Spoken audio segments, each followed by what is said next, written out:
and change doctrine on civilized societies and morals and values and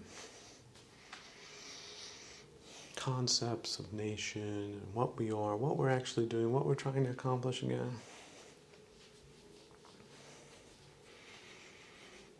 What is the double think that we should think instead? Oh, this is wonderful.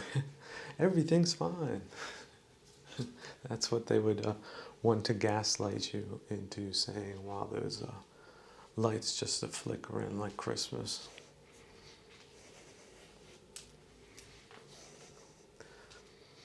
So yeah, always keep your wits about you. Your navigation system's got to be upstairs, not on the dash, because if that goes out too, it's good to know where north, south, east, and west are. Oh yeah, and if you happen to have a screwdriver and maybe a multi-tool and some duct tape, maybe a shovel and a tarp and some protein bars and a lot of fresh water and maybe some bedding and whatever it is you happen to need on hand because you just kept it in the back perhaps. Maybe, oh, maybe you have an oil can or some antifreeze or whatever it is that the little light needs, then you can, maybe that's not so terrifying after all because you did make some preparations and you have a couple of things because bad management isn't new. It's not. But dealing with bad management, if you don't deal with bad management, you're de facto bad management. So let bad management go, embrace new practices without ego, without friction, without over questioning what you're doing. Some things should be a lot more intuitive and a lot less abstract.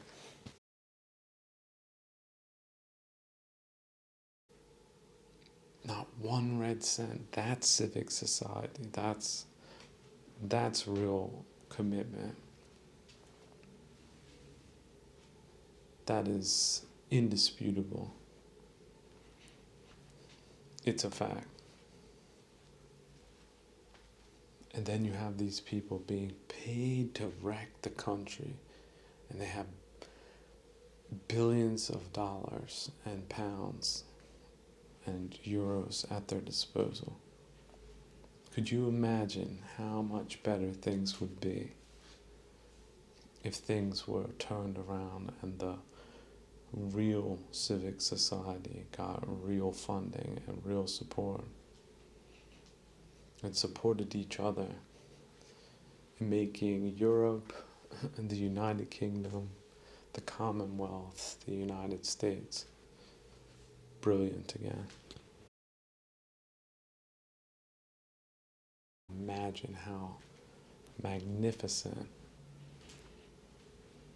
our civilization would be without this blight of a cultural war that they foisted upon us, just like they foisted the war upon Ukraine. Ukraine was planning on doing great things before that whole project was disrupted by people that had no business doing anything of the sort, so that people were reduced back down to the barbarism of violence just to protect themselves, to survive another winter without electricity, just for freedom, just for one breath of freedom after the next.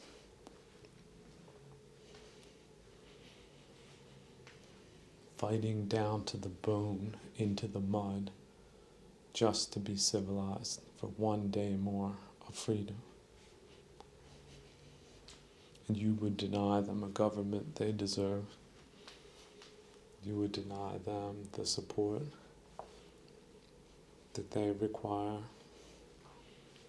to be a light for us all. Not me. Not one red cent has been paid to me for my words. It is for me an honor that can never be paid for with values, at least the digital or paper kind, only the real ones.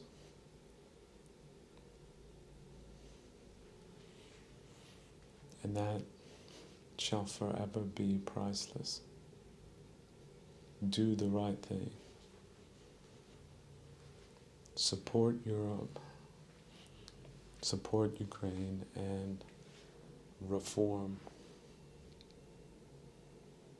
Reform again, reform again. We're not good enough. Our domestic politics, to put it in an Irish way, are shite. And the people that did that, well, there is a causality there. So let's get back to real civil society. It does exist. Even on your worst day, think, absolutely there are at least 10 million citizens of the United Kingdom that are worth fighting for. Absolutely. At least 10 million. So fight for them. They do exist, they're real. And the same goes with Ukraine. If not more, there's at least 20 million there. I would even raise that number to every single last one of them. But I know that that's technically impossible, but it's very high, despite what anyone says.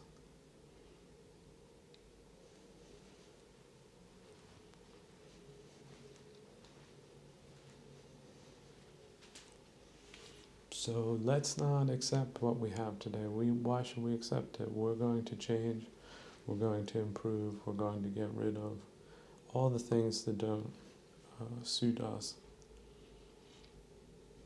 and go the civilized way, no matter how many villains hate us to the bone for saying that.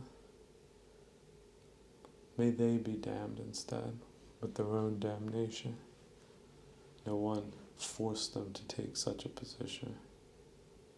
What reasonable person would have done such a thing, and yet that's what they did. So damn them. They're damned. But not us.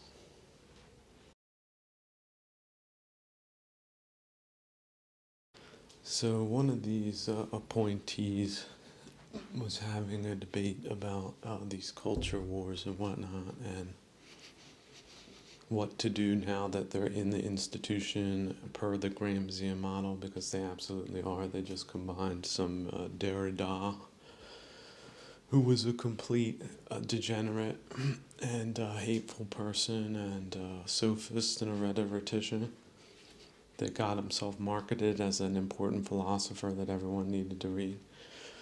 So yeah, it's just like that I would include to the snow-blowing side of their operation, because it is sophist, it is rhetorical, and it is a power play for politically motivated bottom feeders, essentially people that wouldn't have made it into these institutions, but if they let's say join the program, they will become the part of the workforce there, the blob there that backs each other up and attacks the culture of the company and other people and the human resources department, and makes that politicized as well to get more people like them in. So yeah, these people, they're not really into debating you. So just understanding how they're operating gives you an understanding of what you're dealing with. Which essentially people there's no point in negotiating with. So now this is a thing, like each and every person needs to make a decision for themselves. For example, if you're working in a company where they're the orthodoxy, plan on quitting somehow, like in the near future, for your own mental health, but certainly your own dignity. Now, I understand there might not be some people out there that can do that, but start looking, do something.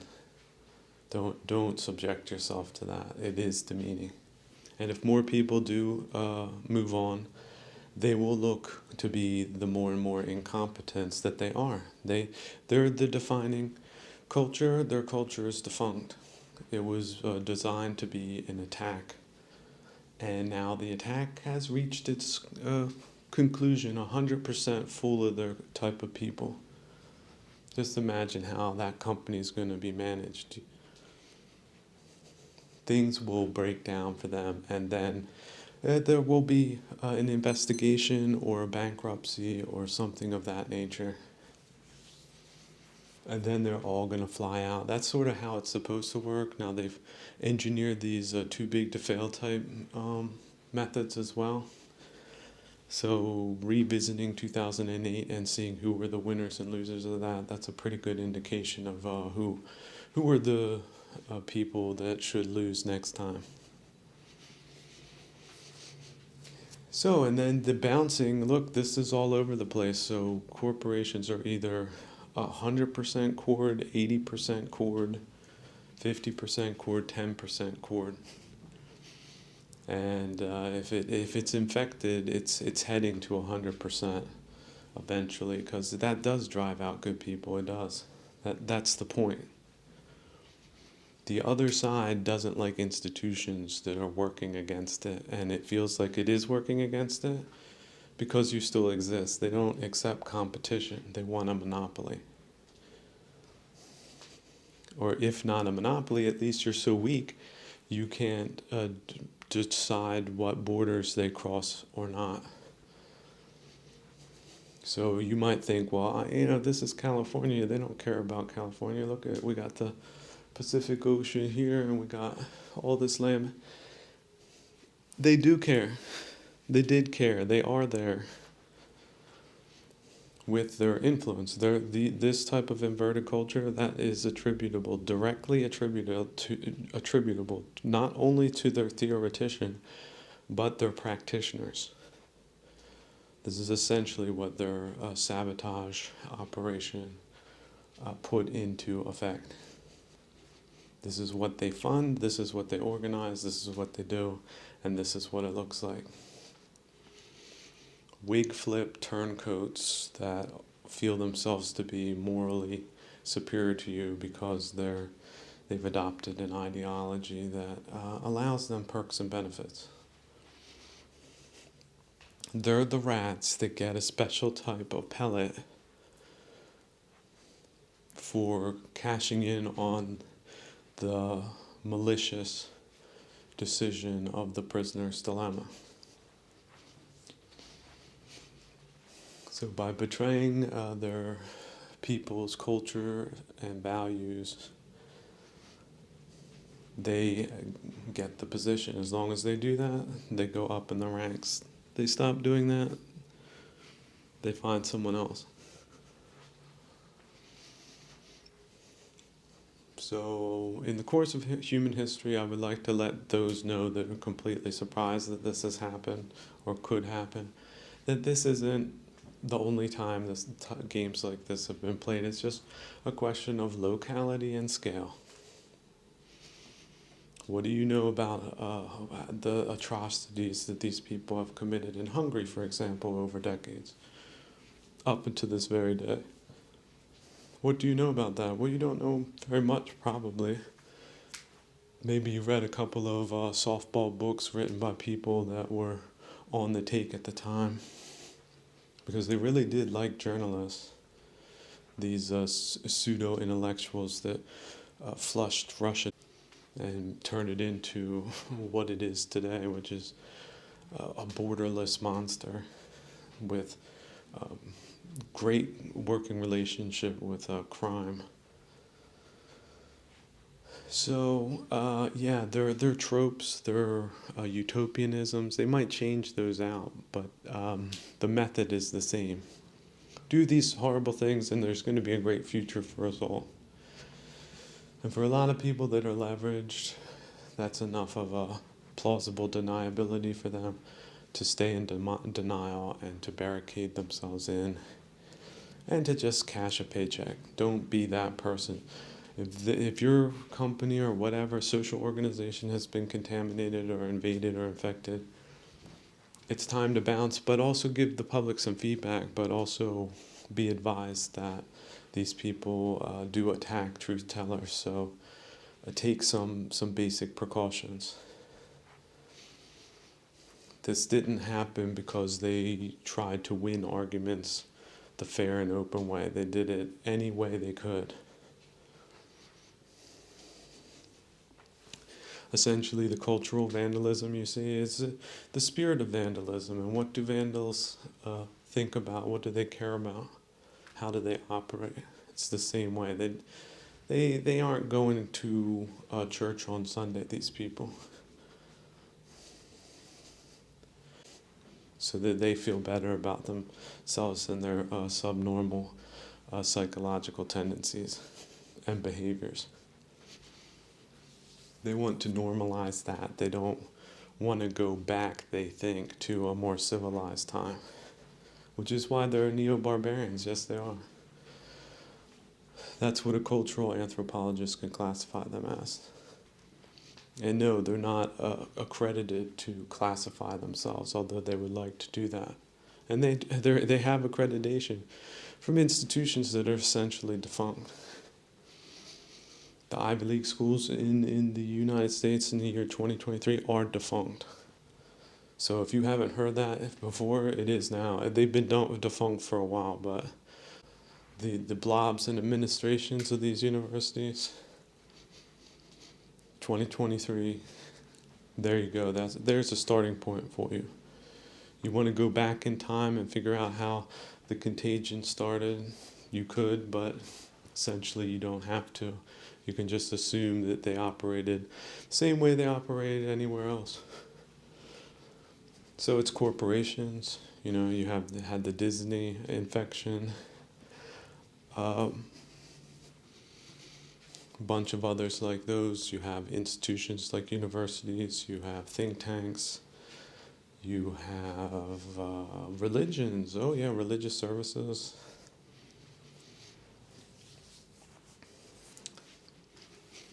They wouldn't go that far. Some people say that it's documented what they've done in Ukraine, for example. It's documented. If you have your head in the sand, if you're an ostrich, who cares what you think? You should care what you think, but if you think that wasn't on the table or off limits to them, you're wrong. You're not living in the world as it is. So yeah, really disappointing, religious people of any kind. Then you've got, of course, ethnic groups. Look, global politics. For example, if the entire Indian establishment is cooperating geopolitically with Russia in its current form, that does reflect that there's a connection there with any Indian anywhere on the entire planet, because they're networked. And it's just how human organizations are built. You do not just appear in another country with no roots, no ties, no nothing. So if their politics in their home country, China's another one, are screwed up, then unfortunately they have a very high percentage or possibility of being screwed up. And if they aren't screwed up, they can become screwed up. They have a higher possibility of becoming screwed up over time. And this is the nature of the beast. This is just science. This is data. This is probabilities. This is mathematics. It has nothing to do with personalizing the personal. If it was the other way around, let's put it that way. Let's say China was a great kingdom, lots of culture and innovation, and it was rotting out from the core because of its defunct political class. and there was a gigantic population of Europeans causing mayhem and taking over, getting laws passed that they need to stock at least 50% of all of their companies and stuff like that.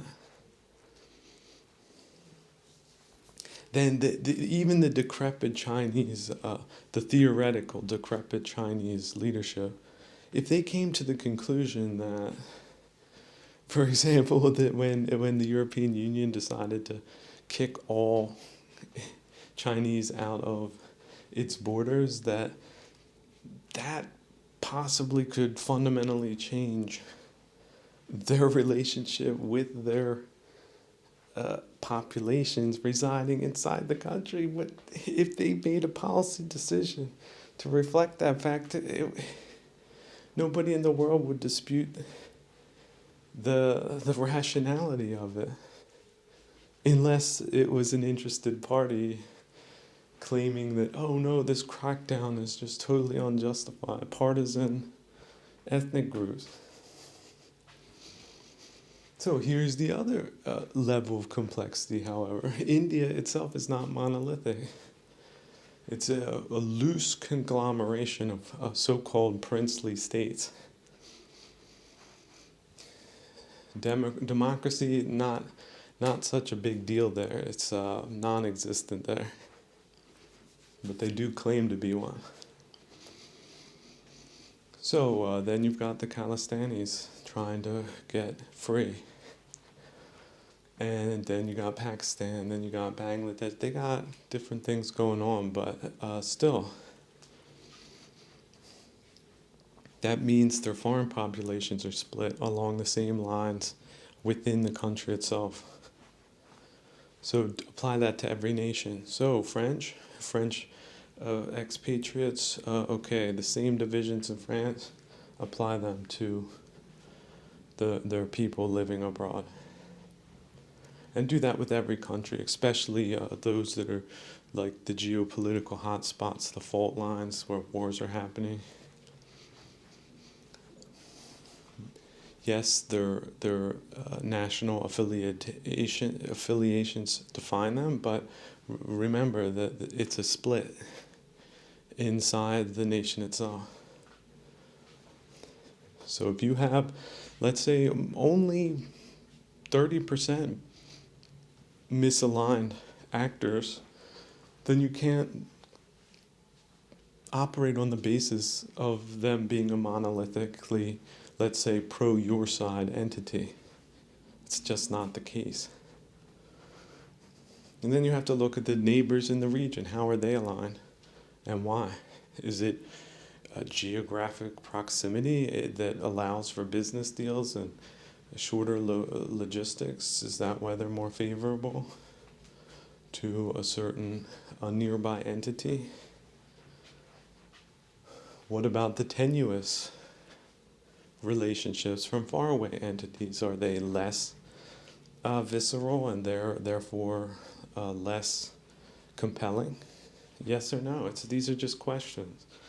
And if you answer them in an enlightened way, you're going to have a much more accurate picture of what you're actually dealing with. And if you have people in places they're supposed to be aligned with you, but there might be a diversity of opinion there, that could represent fundamental dangers, not just to your foreign policy, but to your country, your culture, your nation, period.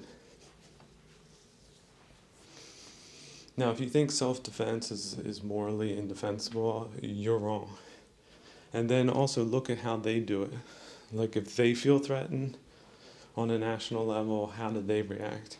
And then how is it that you're supposed to react when the same thing happens to you? And is there a difference of opinion between when something affects them versus when something affects you? And how is when you react in a certain way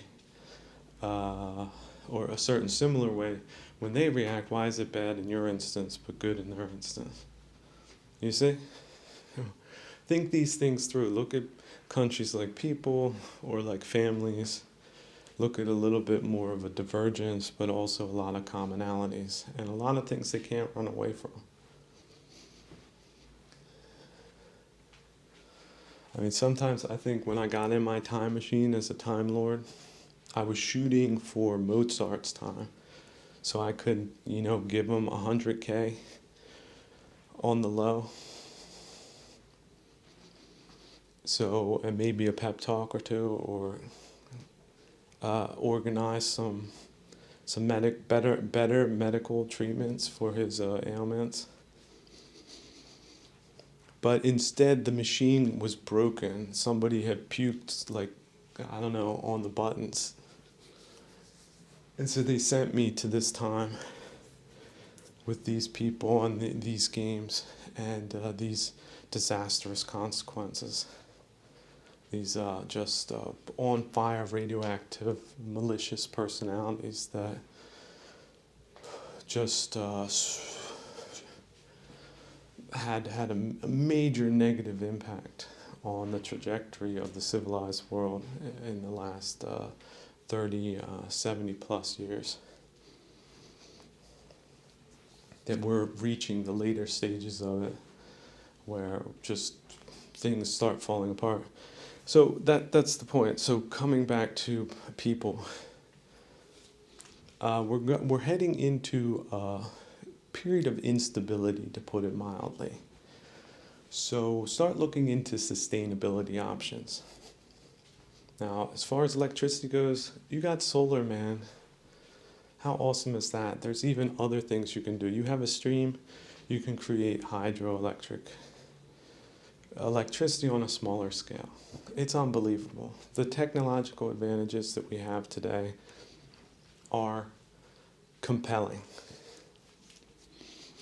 So self-sufficiency, when all the Scotch-Irish decided to leave their not so friendly isles at the time, because slavery was an issue for them too. That's why they were anti-slavery. It was very real to them. St. Patrick, he was a slave from the British Isles. He was taken as a child slave.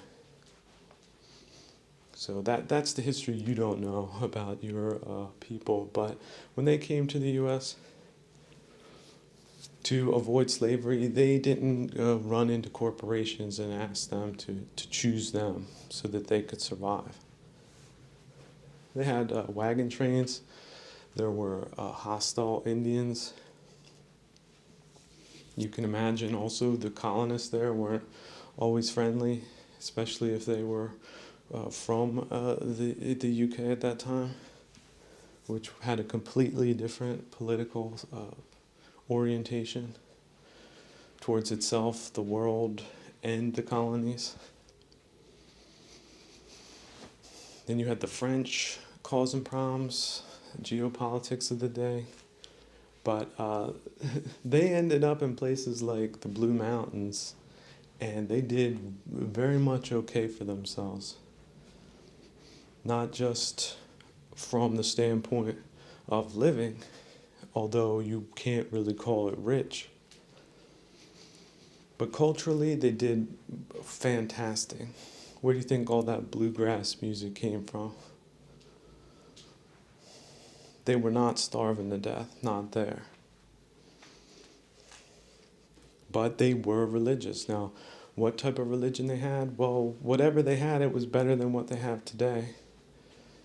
Where, you know what? If you get depressed, that could be because your religion isn't working for you.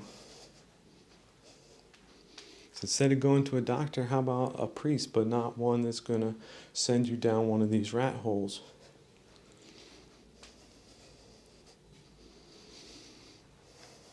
Now, again, Christianity, people are talking about it. They say it's failed. Look, do a fusion then. Take these two things. You can read the Bible and still be a Buddhist, for example. Let me also tell you, but those Buddhist countries, people, they say they got a bad rap, like, oh, look, they're so backward and whatnot. Like I said, just like the Blue Mountains, it could look backwards from a telescope. But the people are living great lives there. A lot better than in places that are post-Christian, for example, or even pre-Christian. The whole development of Christianity is a topic unto itself. And it had some twists and turns and some bumps and bruises and everything else. And it doesn't have a monopoly on metaphysics or morality. So if you think that, you're captured in a way on that level. However, religion is not bad. You have a good religion. Your interpretation of it is good. You will live a good life as long as you live, and possibly in the lives to come. So this materialist discounting of religion, this pseudo-scientific discounting of religion in our time is completely wrong.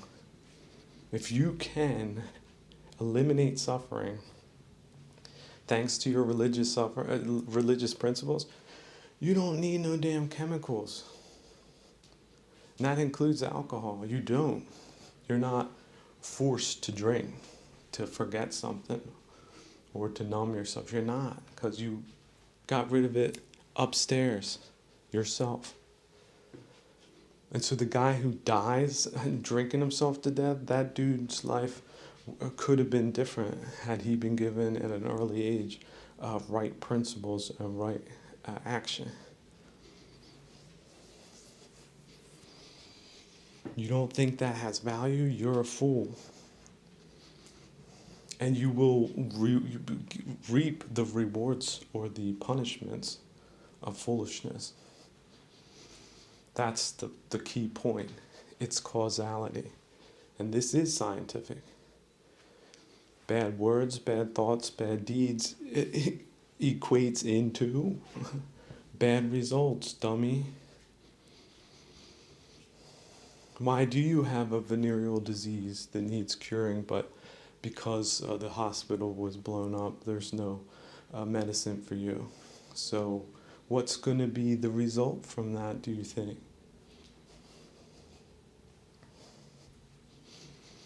Let's look at that one particular instance and then times it by 100,000. That is something that a religious principle could have prevented without medicine. Okay, so to come back to the practical steps. So another thing, demote people. I would say, first off, don't guide them into institutions where they can be influenced by these ideologues. That's number one. Protect people, inform people, do engage in feedback culture, but in a smart way. And that means looking into protecting yourselves on the level of IT and devices and limiting them. That's another thing, that the Amish, they're a model. They're not a perfect model, but they're a model that is successful no matter what people say. They have, on average, large, healthy, happy families, and they're doing wholesome, useful work in a way that is also not damaging to the communities around them. They have a lot to offer. Now, some people might say it's a little too quirky, it's a little too restricting. Well, okay, well then do your model a little bit differently. But you might come back to some of the principles you thought were too restrictive, because if you don't do that, things can fall apart. And not last but least which, because you have these ideological operatives that are aggressive. That means you have something nice and something working. They want to get into that any way they can. So you need better defensive measures. Not just physically, but psychologically. And if they tip their hand and they show that they're on board with this, demote them. That's the person you might not be inviting to any type of event. And it's unfortunate, but just think that's what they do too, to good people. So they started it. So it's more or less their fault. that they're treated that way. They don't want to get treated that way, they need to change fundamentally, not just the optics. And that's really a thing you got to take on a case-by-case basis, because like I said, these people are fakers. Oh no, oh yeah, you're right. They concede the point just to get in. Then they come back and do a turnaround. They're trained to do that. This is how they got so much traction, because it's a technique to get by people's normal defenses. So, and yeah, just changing your point of view. We do not have necessarily a stable continuity to look forward to. If you need a modern example, look to Ukraine. That's sort of what the potentiality of that, of these things breaking down look like. In a kinetic way, or look to places like just your inner cities as the passive, destructive way. And why would you want to have anything to do with one or the other until these more fundamental problems of leadership are solved? And it's possible they won't be solved. Like, this is, they rolled the iron dice. They could end up getting nuked, and so could we. And what results after that? Who's got the crystal ball? There is no supercomputer in the world that's going to figure that one out. Because people are too complex. That's the other thing. Computers, they take data points, but people are a lot more complex than computers can understand.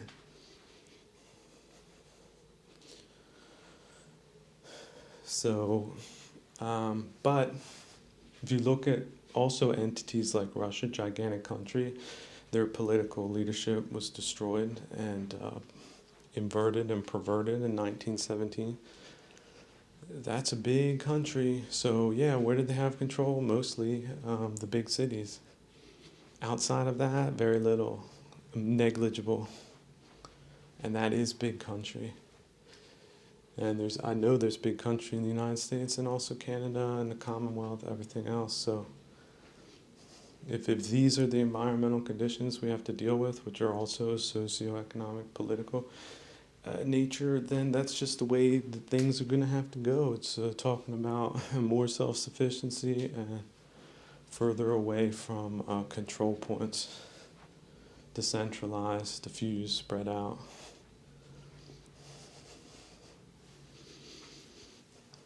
And you just need to take a whole lot more things into account than you did 50 years ago. Surprise. But I'm sure there are going to be very many people that flourish under such conditions. Because really the worst thing is to be deceived that you're on a team when the team is against you. Imagine you're trying to be the quarterback and the whole team, or just maybe the defensive line or the offensive line, they conspired to let you get the living bejesus sacked out of you on every other play. You want to play for that team? Just forget about it. They're not good enough for you. That's the way to look at it. That the team stinks. The brand stinks. The team stinks. It can happen. It happens all the time. That doesn't mean you gotta keep playing for them. Now, if they fire everybody and it's a new team and they come back, they say, "All right, look, we know, we apologize. We know we were wrong, and here's your pay, and it's 3 times higher." And then you can talk. If it's legitimate. If it's not, walk again. If you can do it as a quarterback or as an actor or as a engineer or as anything. Even, look, secretaries, low-level people too, certainly. If you're a mechanic, and your company takes on a hateful political ideology, it's time to start looking. The time is now. Yesterday was different. Today is different. tomorrow will be different too. That's just the way it has to be. And they will get what they deserve. You do bad things, you're going to get bad things. That is how it works. Doesn't matter who you are. You're the stinky, rich criminal. You think you're beating that game, it's going to come up and catch up with you. And they don't like to think about the afterlife, but just because they don't like to think about it doesn't mean it's there. Which is why, even of the dumb people amongst you, develop some more superstition. Because we don't have that these days, and people are doing things that they shouldn't be doing. But if they had superstition, at least if they had superstition, they wouldn't have done it. These people don't even have that. So don't envy riches. If you get it that way, don't ever do it. I really hate focusing on cynics and cynical people just because they've made themselves indisputably the people in charge. And so if things are running in a lopsided fashion, to put it mildly, I'm all about putting things mildly. I think words do matter. I think you should use as many good words as you can, and also to avoid as many bad words as you can, so as not to incite people emotionally and thereby distract them from what you are proposing, which is positive causality. That's where I would really want to spend so much more of my time. That's what the patient, the health is what the patient really wants to experience. Doesn't want to be talking about disease, about disappointments, about aggravations, about trolling and dramatics and misdirection. So,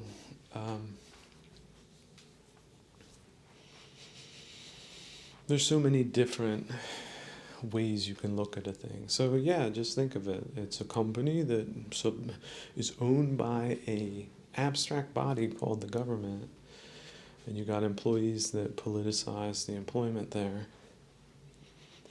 barricaded themselves in, and are running it for their own purposes. The institution is allowed to do this, is empowered to do that. Well, let's use that for our own benefit, by Jove. Whoever we are that had an organized political type takeover that wasn't declared as a takeover, it was just cultural norms. We got these different values we cooked up, and everybody that's on our side goes along with it. It's our secret key, it's our little ring, our secret ring, or a handshake or wink. You need to be in on it because it's a shakedown. A real easy way of doing that. They figured it out. So have things like that, or stranger things than that, happen in the world in different places at different times. Were you there when Babylon went belly up?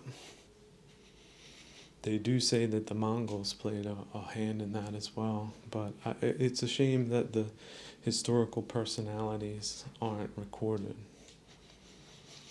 If indeed they were just hapless victims, or if it was a conspiracy like what they are trying to pull off, unelected, just based on a perceived artificial class that they've made themselves belong to based on infamy,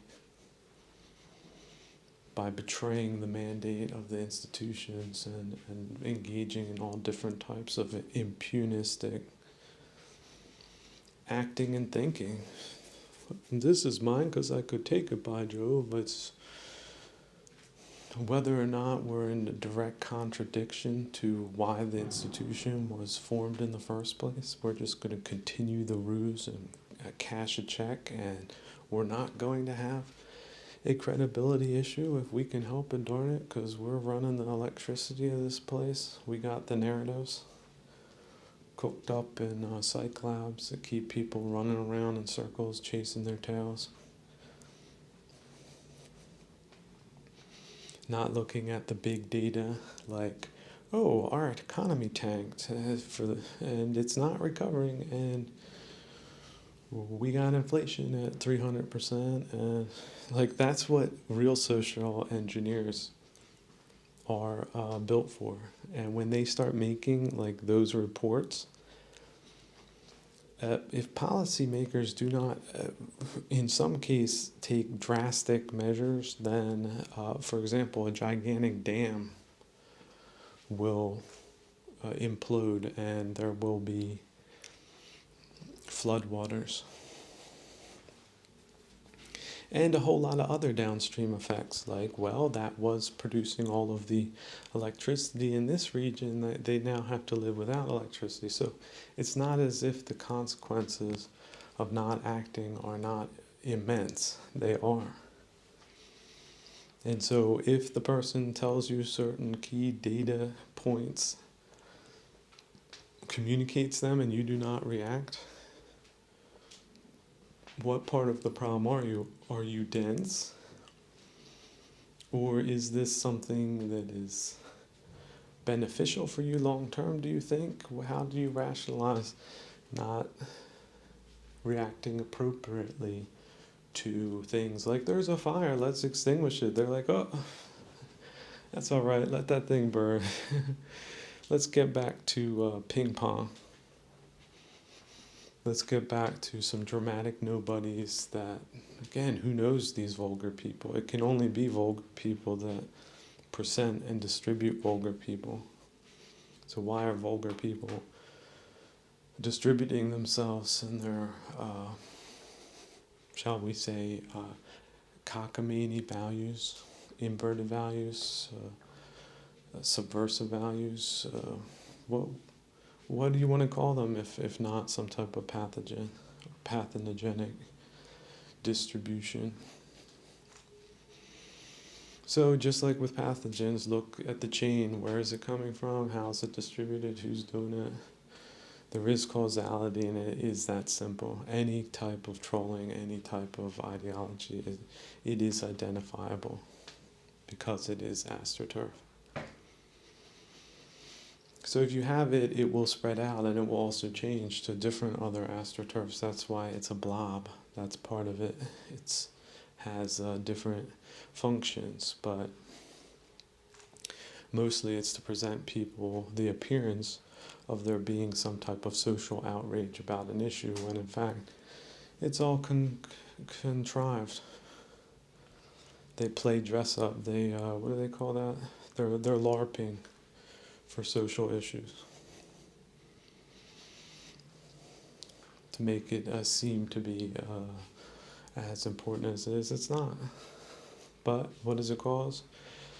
Division. It's polarizes.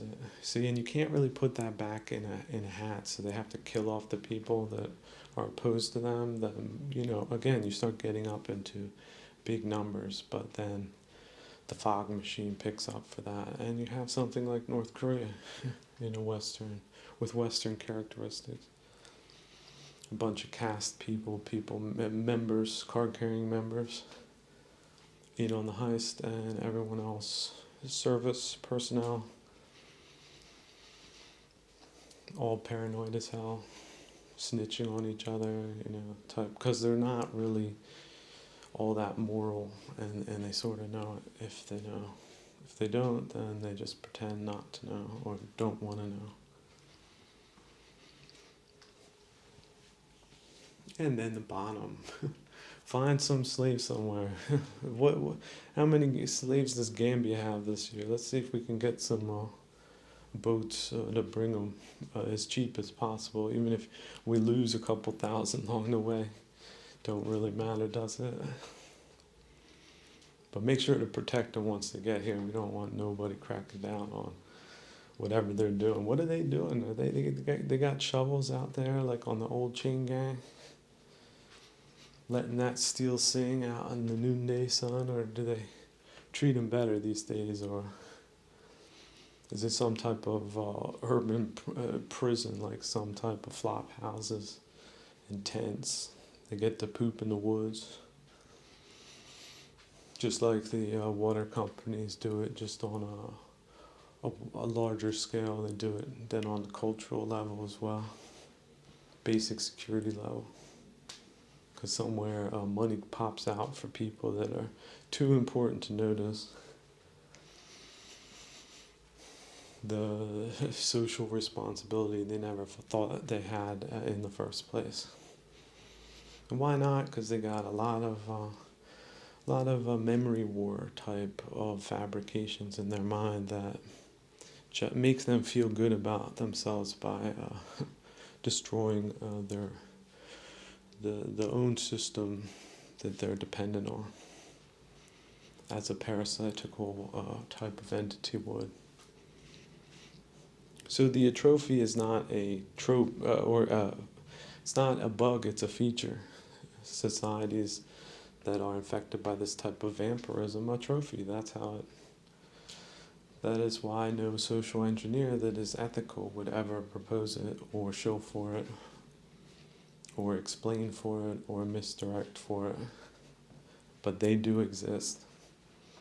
You couldn't pull off cultural operations like this if they did not exist. They exist. A lot of these social contagions, a lot of them are just very gullible women. At the end of the day, they would have been in a sewing machine, or putting potatoes in a sack, and instead of that they got just a textbook to read and recite, a job, and executive authority to carry out exterminationist policies, essentially. And if the place ever got shut down, or there was like some type of public outrage, she'd get canned and get replaced with something else, like similar candidate. So just look through so what connects them? Yeah, government. Government lives from the taxes, so these are the people living from taxes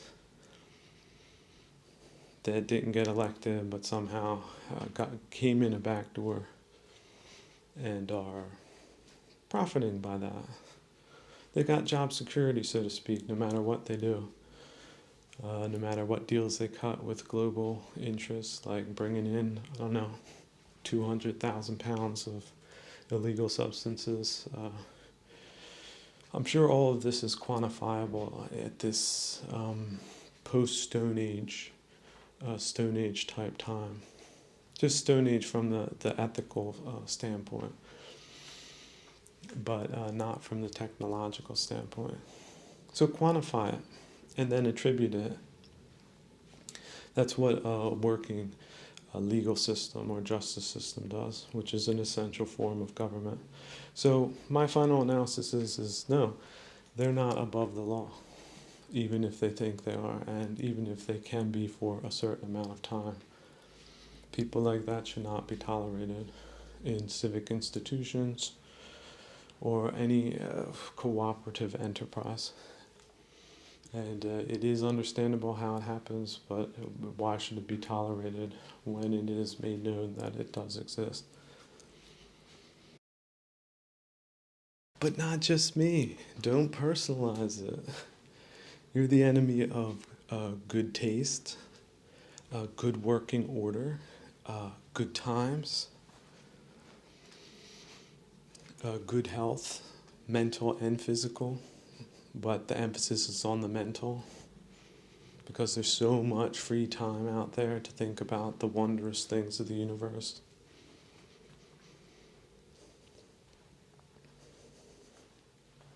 The arcs and geometry of all of the celestial bodies. That takes up a lot more of someone's time that is not knee-deep in pathogenic structures, behaviors, and the results thereof. such as atrophied or zombified cultural, political, and economic institutions.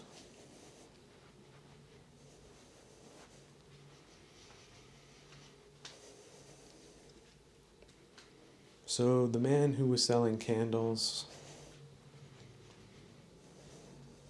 after the war from a shack, you can be that man too, because life is war sometimes, and if you have a cultural war, you're going to have a hellish culture on top of military types of situations. But essentially, the essential fundamental principles of life do not change. We live with out of controlness, we live with madness. We live with it outside of us, we live with it inside of us. And yet the skillful will cultivate themselves and can also cultivate others and can cultivate their environments to the best of their abilities and without expectation or desire. Certainly not for finality, certainly not for perfection.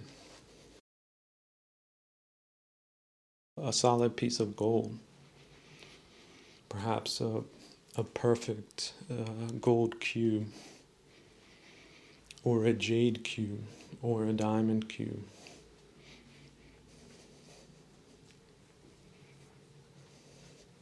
And then imagine you're not even that, because you're not a material, you're pure freedom.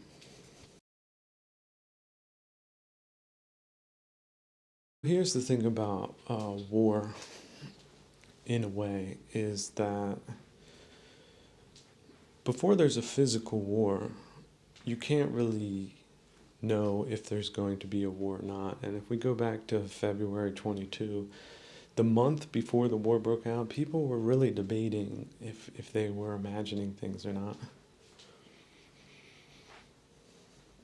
And it led a lot of people to just live a devil may care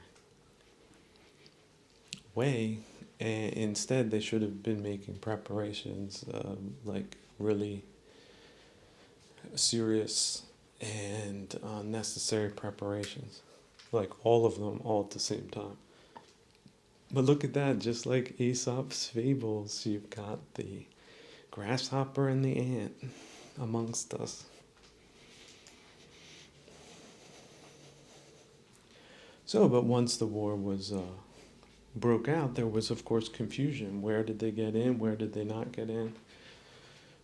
Where were they able to stay in? Where did they get kicked out of? They thought they were going to have themselves a nice little airport to fly in their entertainment crew for continuous celebrations, but that plan went awry. And in other places it went awry. They wanted to take this, they had to give it back. They took it for a couple days. They couldn't keep it for long. But the other thing you have to realize is that at that point, every single last Ukrainians knew, well, look, this is no longer a fantasy, this is for real. Unfortunately, in the cultural sphere, those types of fundamental facts are somewhat hard to establish because it's a bit more nebulous, there's more gray area.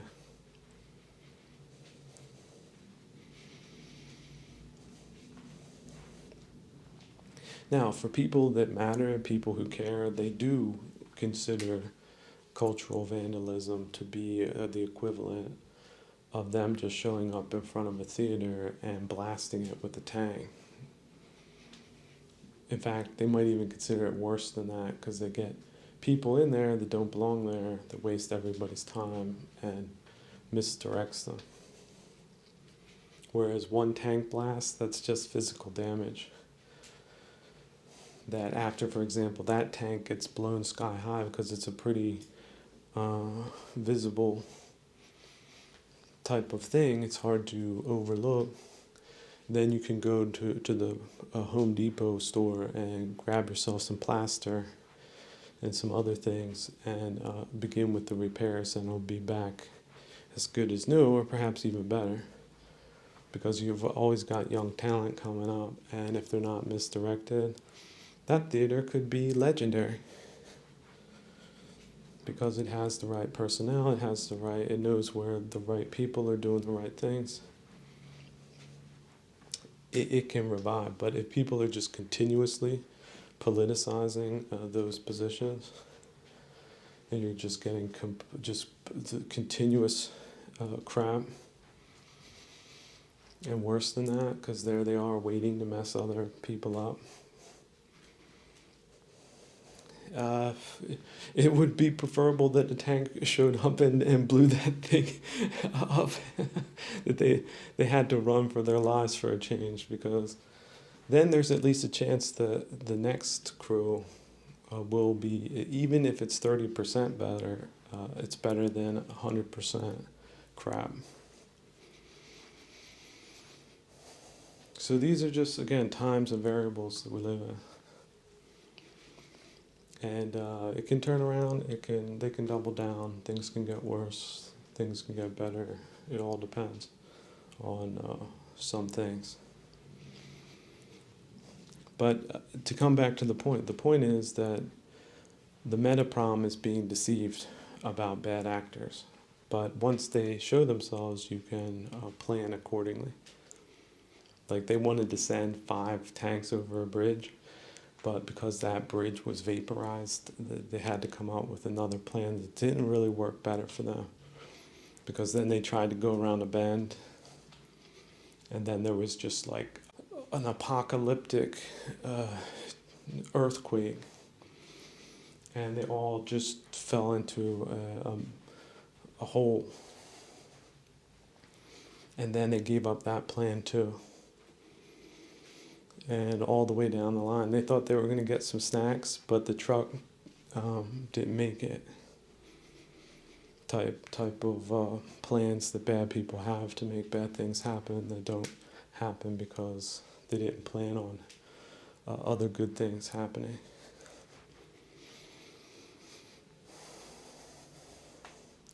So yeah, somebody said, you're complaining about bullies too much.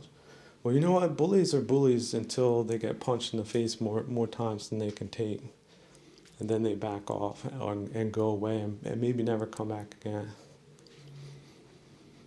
If you don't go through that process, you don't stop the bully, then that's a continuous type of rumping situation, if they can leverage it and get away with it. And we're seeing places where that's evident, but then that's where they are. So that's where you need to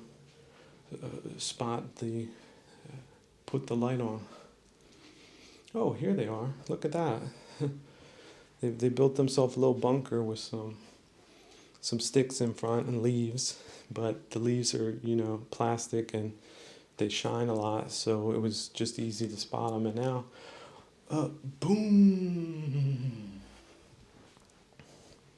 Who was there again? I didn't see nothing. They didn't see nothing.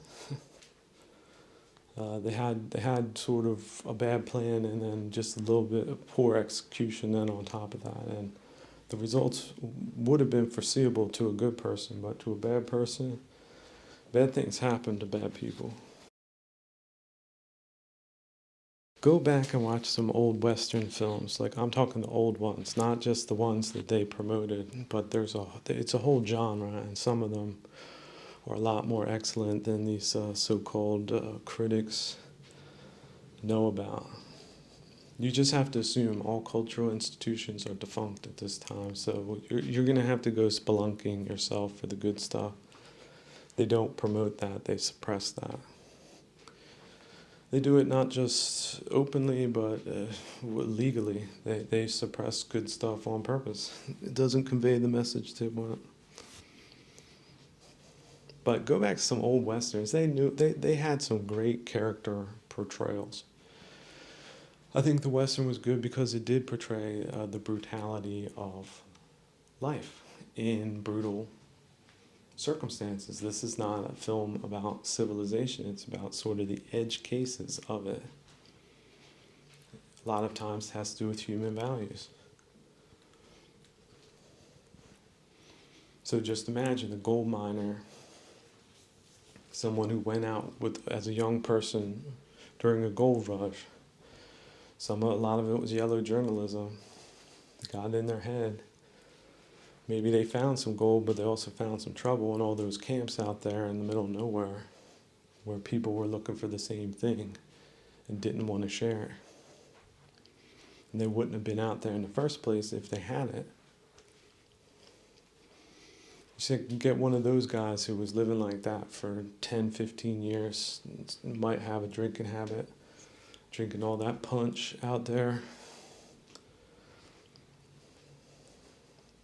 And he shows up, he says, yeah, sure, Marshall, I'll show you around here these parts.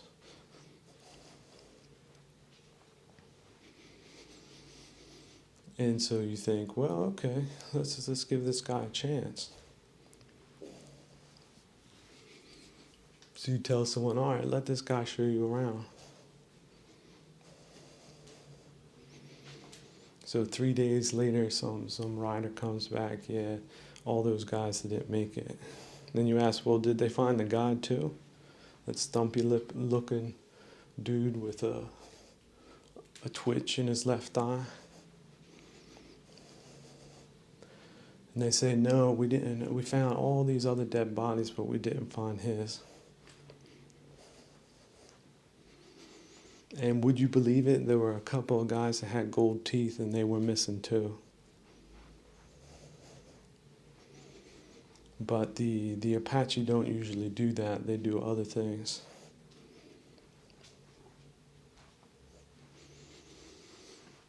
So, and then, who knows, maybe a year goes by. And then news comes back that they found some body parts. And if you just want to look at the head as an identification, they pull out this skull, and it's this fool who had some of the gold teeth. The guide. Turns out he made some type of deal with some Apaches that one evening to figured out he wasn't as entertaining as he might have thought. He might have said something sacrilegious. He just didn't understand what religion they had.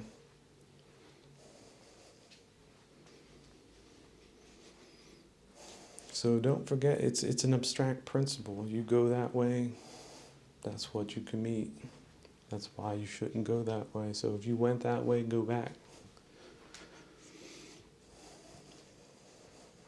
And if you didn't go that way, well, good for you.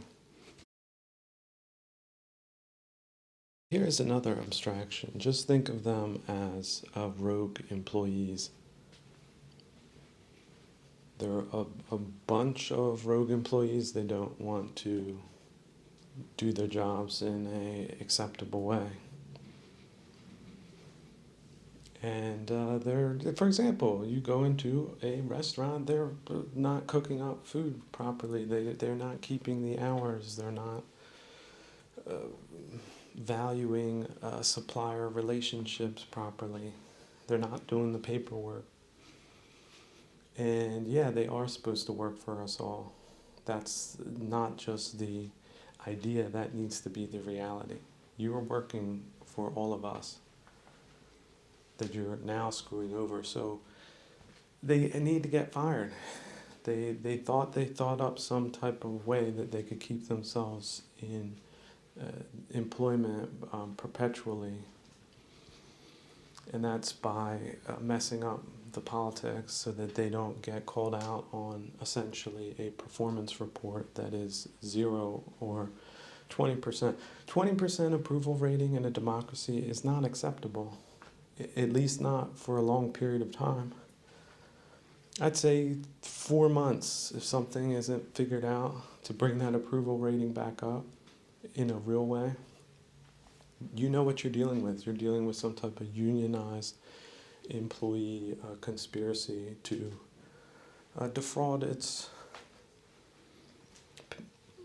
customers.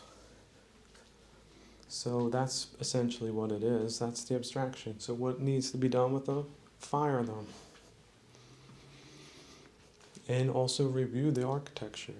Like, is this an institution that is needed? Can it be reformed? If not, it's no longer a credible institution. So we're just like these international bodies that are compromised. Never mention them again. Whatever they're doing, it doesn't interest anyone of note. Maybe some specialists are keeping an eye on disinformation or like spam. They're like spam mail specialists, but as far as any type of binding legality, they don't have it.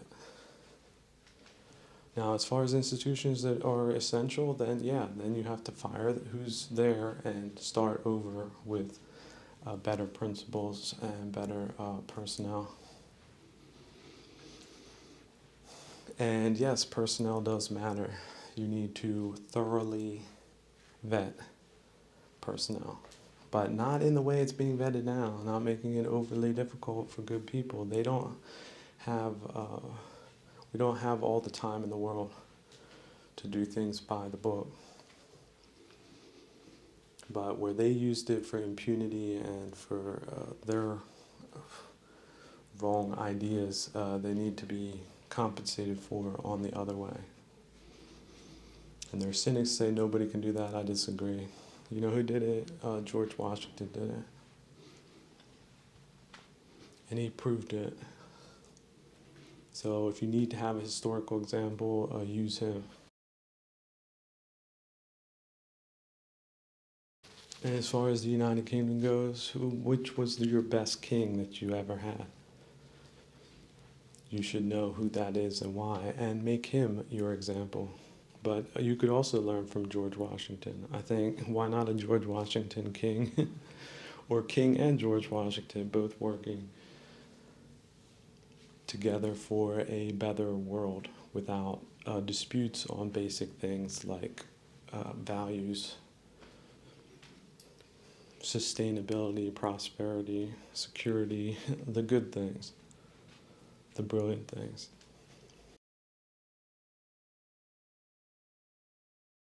A commenter wrote in and said, I see your point. We tend to look at institutions monolithically.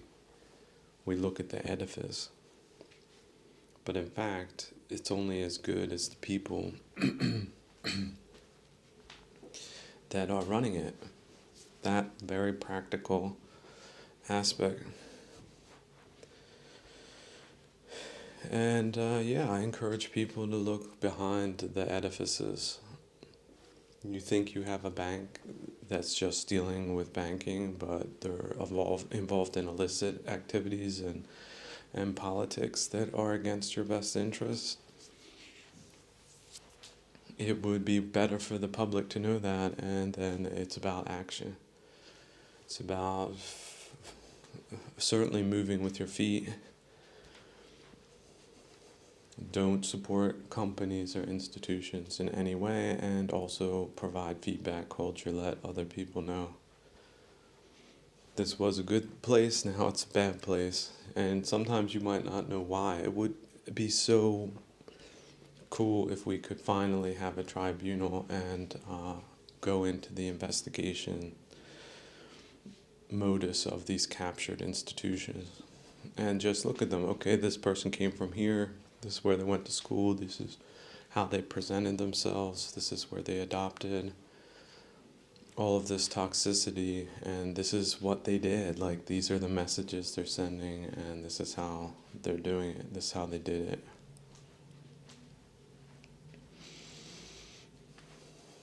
And another thing people do is they just blow up the problem, they make it too big. It's a people problem. It's a management problem. It's a cultural problem. It's a psychosociological problem. It's like, in corporations, all the problems that a damn corporation has or has had, there must be books about it. Like, find the books. Somebody should write in the comments, like, books about corporate failures and the personalities involved. That's essentially what can happen in government or cultural or academic institutions, especially when you have geopolitical enemies doing everything they can to put the wrong people in the wrong places. Oh, culture doesn't matter. Military is the main thing. We can push a button and countries blow up, but our culture, that's going to sort itself out. Sure it is. Well, they sorted it out for themselves, didn't they? And now we see, I always tell also people, break things down. Look at the fruit of the labor. Are the people going in better when they go out? Yes or no? If not, then the institution is defunct. Imagine you go to a karate school and you come out as like a paraplegic.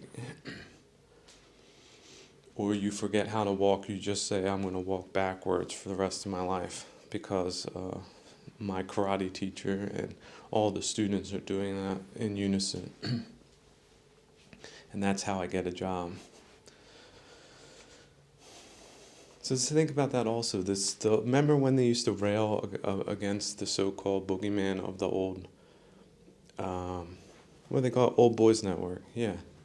Whenever they put something in their mouth, that's exactly what they're trying to do to you. So they're creating those types of organizations where you need to have the right opinions to get any type of job. So breaking down the economy getting worse, that's just part of their omelet. That's part of their egg breaking process. They have job security, that's what matters. They're more or less like a malignant union of ideologues, yeah. So innovation tanks, prosperity tanks, people are poor, people have to ask for things, people have to fight about whatever there's left. They're handing out sacks of potatoes, but there's only 50 sacks and there's 100 people. That's the type of societies and civilizations that they bring into being. Before, people used to have their own farms or would have enough produce to sell to other people, even at perhaps a discount. But now they're running things. They have the monopoly, and they're very special people, and they think they're very special, and they have very special positions. And if you don't respect that, then they're going to maybe give you a little special lesson. Like a fake charge for something. Trespassing, 5 years in prison. What? Do you think they'd be beyond that? That would be too petty for them? No, you're wrong. These are not people that got where they were by overlooking petty things. They're the hyper petty people.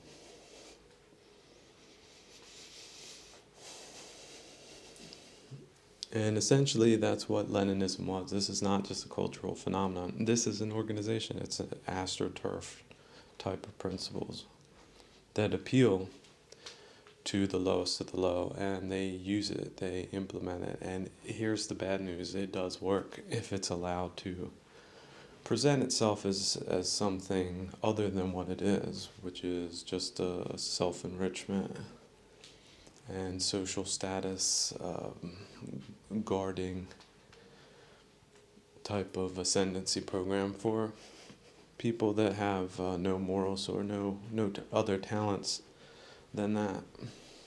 So coming back to the corporations, corporation. So these institutions are corporations. You get one or two bad presidencies, they bring in all these bad people and then they place them as a patronage. They place them in these institutions and they form these tumorous blocks, and then they change the culture and ideology to be hostile. to everyone outside of the in-group.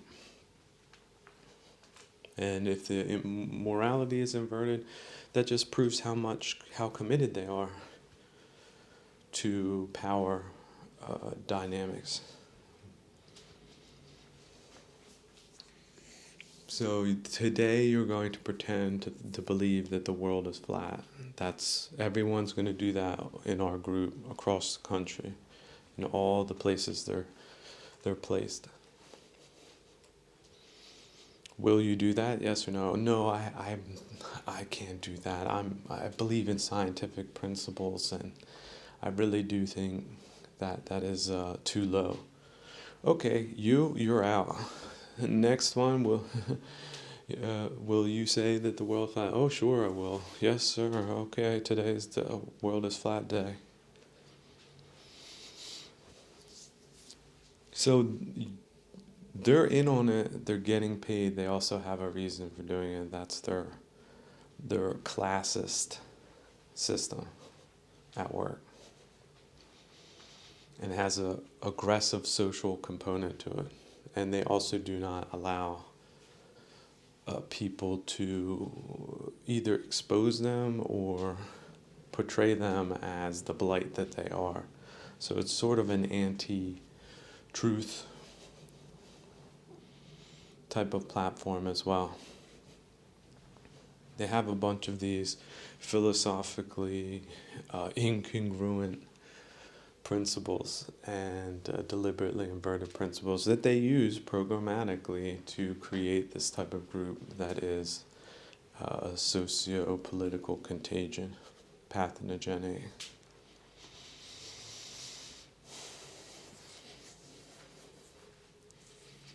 So that's just it. It's, again, looking at a disease, you can cut it up, you can look at the parts, you can see how it spreads, how it happens, what it does once it's in.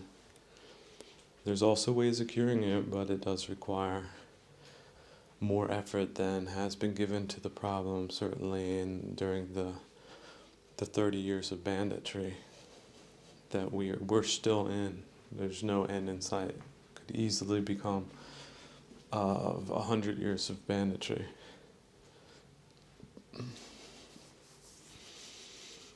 And as far as the end stages of what their societies look like, again, it's atrophying. So it's just continuous atrophying. Sort of a continuous type of mismanagement. A stultification. So it is a race to the bottom. That's why they're really adamant of always pushing out the envelope.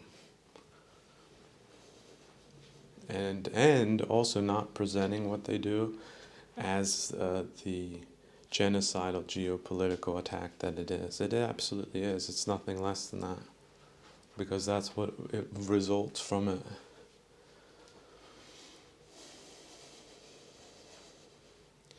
So what should a governing body be? Well, it should be reciprocal for the people that are members of it, either voluntarily or involuntarily. I was not born necessarily to deal with these crappy systems. It is, every day I get up, I have to go through multiple purifications to just get through the devastating conclusion that this is indeed the world that we live in, that these are the people and this is how they did it, just some type of version of bad corporate culture and its actors and its social engineering, that becomes the determinant bad vibe for decades on end. It's grotesque in the extreme. I mean, it's overwhelming if you really think about it just for a second, just the sheer waste caused by these bad actors.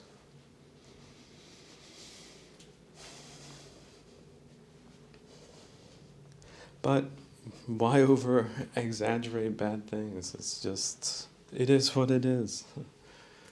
But this is how people in Russia have been living for a while. People in Cuba. So any other place that thought they were going to get away from it, they were deceived. Now, whether or not things will turn around, that's something, it's still a possibility. Absolutely. Abso-freaking-lutely.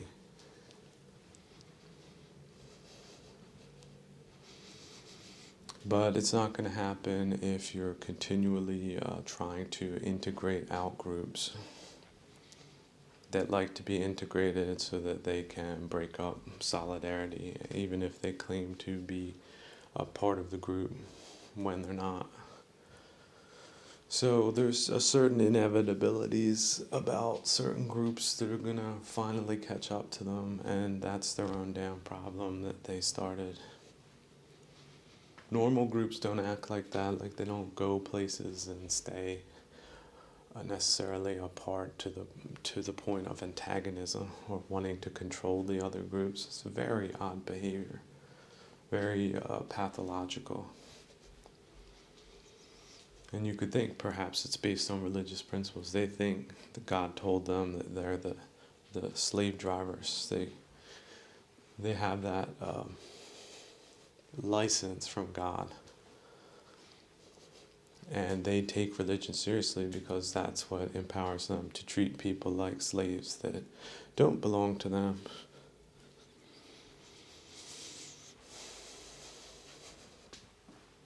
So you don't need to get into their self-rationalizing, but you do need to realize it does exist. It does change their behavior towards others, and also their behavior towards people they consider part of their group. But you can't really join their group, but they should have be able to join your groups type people. So there's ways to see that. You could put... There's probably a new religion that was invented a couple of days ago that has those types of features to it. So call it just, I don't know, the religion of the Martian people. Let's just say there's a Martian people descended from Martians. They have this sort of psychology, and that's why they do what they do, and that's why it also leads to decline and destruction, sabotage and betrayal. So, but if they feel good about doing what they do while they do it, why should anyone else care about that? If you can spot them and exclude them for good reason, yeah. Even if there was a possibility of you betraying a better group, there's no point in allowing you any type of access to a group. Especially on false pretenses. You believe X, but you're pretending to be Y.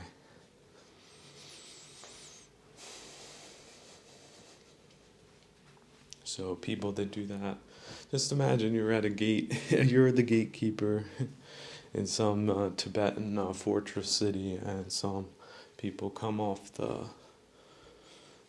side of a mountain with some very strange dialogue, some strange reasons why you should let them in, but they got like big gashes across their faces and are tattooed and are wearing heavy weapons. Would that be wise for you as a gatekeeper to let them in? Oh, but wait a second. No, they covered themselves with elaborate clothing. Maybe they made themselves look like a camel. They were all hiding inside, and the guy who was letting them in, he had a sad story. And so that's why the gatekeeper would let them in. Would they go to that length to misrepresent who they are to gain access to a group they predate on? Isn't that sort of a old bandit strategy?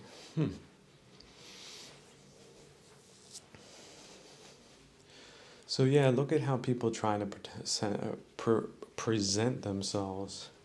And why are they going to such lengths to present themselves in a favorable light if they're favorable already? Seems like it's redundant, isn't it? Something like that. You know what it smells like?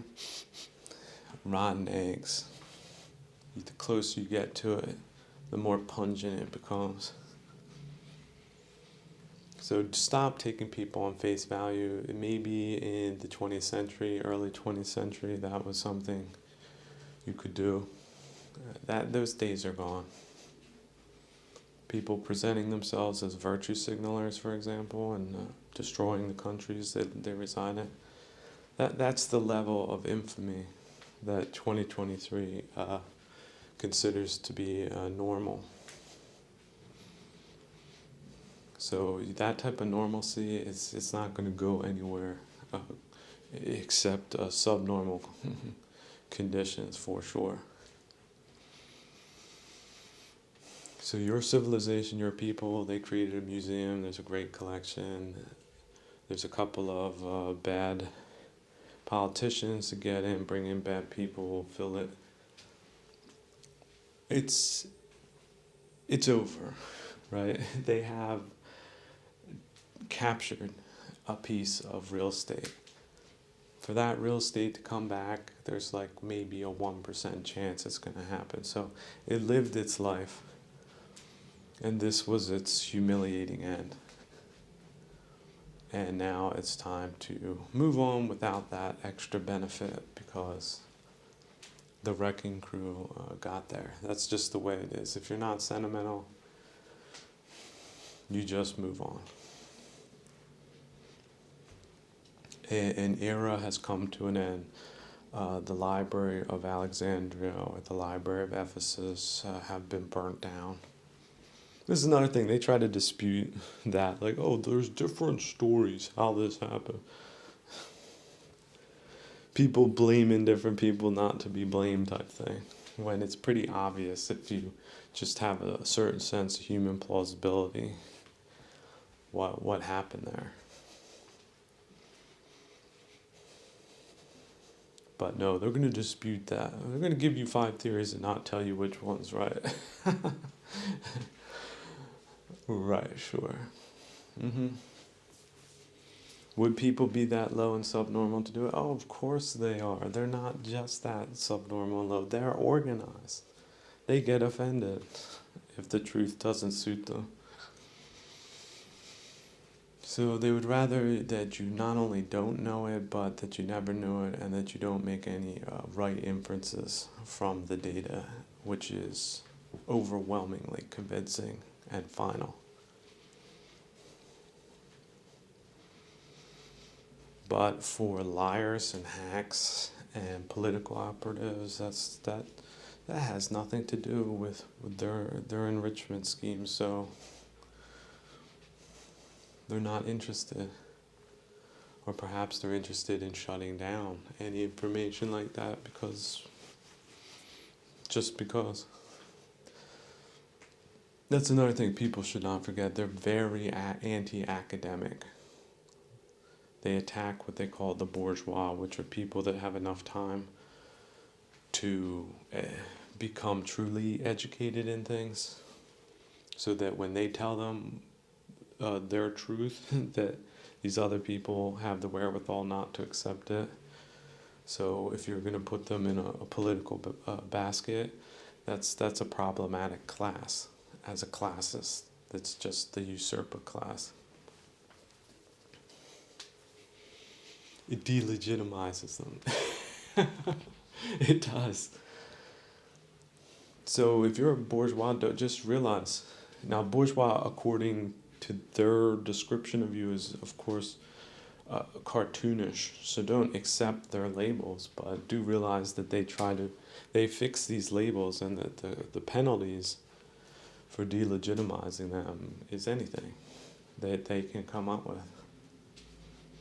So the trick is not engagement, the trick is identification, the trick is separation, the trick is protection. And young people are not immune. Women are not immune. Women are a big part of the contagion because they are more easily programmed. You put them, just think of them in like an open air concentration camp. because they are, and they're told this is the right way. These are the hateful people. All of the men that would have supported you and your children are the enemy. And these hideous foreigners here are the real heroes of history. You'd say, oh no, they couldn't believe that. Yeah, they do. 20%, 30% keeps going up. Depends on how rigorously they've been rickrolled by wig rompers.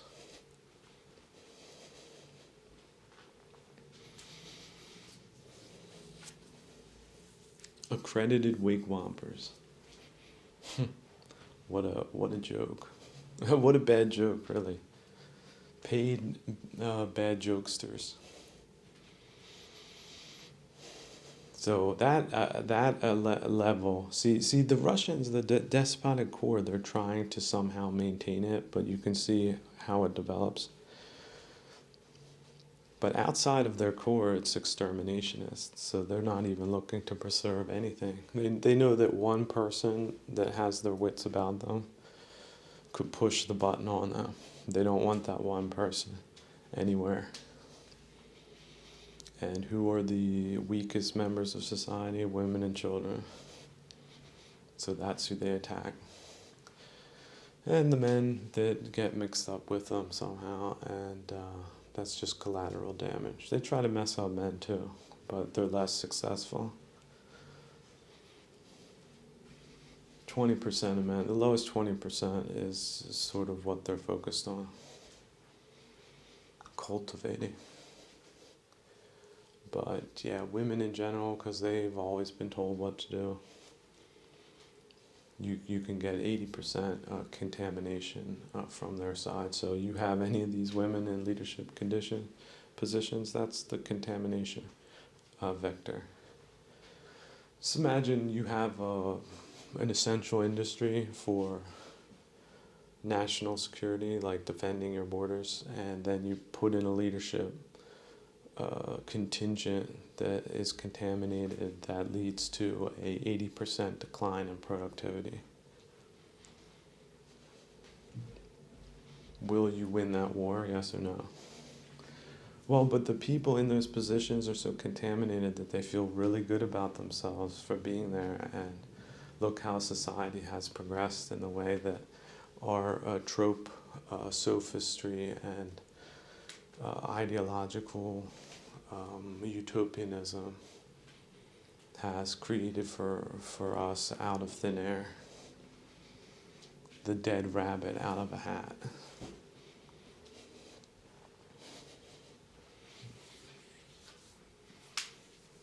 So yeah, it's frighteningly misguided, terrible, horrible, horrible, horrible, horrible, horrible consequences of all that. And yet that's what was intended by enemies. It's just the dupes that didn't get it. It's the dupes that don't get it. You know, and having them blame themselves, that's a good thing too. So don't have them point any fingers. Like don't put two and two together on the people that made all this happen. That shill for it every damn day, because that is their job. Being a substitutionist and a wrecker. So, yeah, this isn't heaven. Some people would say from day to day it oscillates between heaven and hell. Maybe they want most of your existence to be hellish and short. That's sort of the intention of these elaborate social engineering contrivances, lawfares. So now that you're not deceived, there's still some leeway you can make. You can avoid at least being duped yourself. You don't have to buy into the program before you die. And as far as you dying and under humiliating circumstances, that really does depend on you. It's not surprising that some bad jokes get played on people that wouldn't have been played on them if these bad jokes weren't in such circulation, but they are, so why can't you just see that in a neutral way and detach from whatever suffering that you might have based on that? If it wasn't that, it could have been something else. Right? There's people fighting cancer right now. So we're all fighting social cancer. That doesn't mean it's going to ultimately prevail everywhere. But in some places, yeah, it's too far gone. It's wrecked. The brain is filled with tumors. Can't react properly. The body, you tell the body to walk here, the body does not walk there. The people write a petition, 10,000 people write a petition, they don't react. The brain is gone. It's been replaced with a brick in human form, and not just one, a conspiracy of them. So do what you can, do what you can. It is an assumption to live in a civilized society. It's a big assumption. A lot of people have that. And it's amazing that it does work, has worked in so many places for so long. But in the Middle Ages, people didn't always have such assumptions. One town was quite different from the next. People weren't doing a lot of traveling. There was a lot of predation, a lot of stupidity, a lot of lawlessness.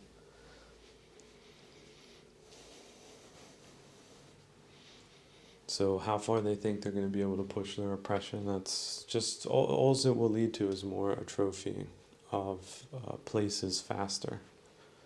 That's the only thing it will accomplish on a macro scale. But of course on the individual level, how much of a meaningful life can you live under such circumstances, and how did people do it in the Middle Ages or in prehistoric times?